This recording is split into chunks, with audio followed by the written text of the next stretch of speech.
네, 어제 보도해드린 복지시설 성추행 사건과 관련해서 경찰이 수사에 들어갔지만 2달째 지지부진합니다. 한 피해 여학생은 피의자인 전 원장과 대표에게 진술을 번복하라는 압박을 받았지만 경찰은 피해자 보호 조치를 제대로 하지 않았습니다.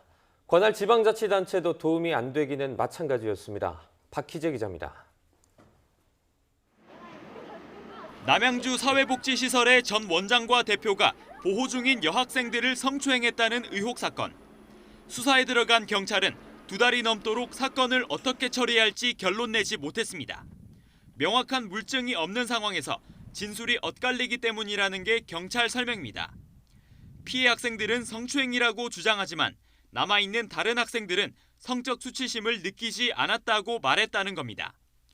고발당한 전 원장과 대표를 처벌하지 말아달라는 탄원서까지 제출한 것으로 전해졌습니다. 전문가들은 이를 두고 그루밍, 즉 길들이기 성범죄의 전형적 형태라고 분석합니다. 시설에서 숙식을 해결하며 원장에 의존할 수밖에 없는 아이들이 성적으로 길들여졌을 가능성이 크다는 겁니다. 비폭력적인 방식으로 점진적으로 피해자의 삶에 침투해서 서서히 성적 자극에 둔감화시키는 것이 성적 길들이기 핵심이에요. 길들이기가 무서운 게 뭐냐면 잘 길들여진 아이는 폭로하지 않아요. 피해 학생의 신변 보호도 허술했습니다. 퇴소한 학생 한 명이 지난달 한 방송 프로그램에서 성추행 사실을 털어놓자 피의자인 두 목사가 2차례나 찾아가 진술을 번복하라고 종용한 것으로 확인됐습니다. 저를 이 일에서 빼려면은 자기들도 저를 고소를 한 다음에 제 뒷받침이 됐던 사람들을 고소를 하고 저를 거기서 처벌을 안 주겠다고 빼야 된대요.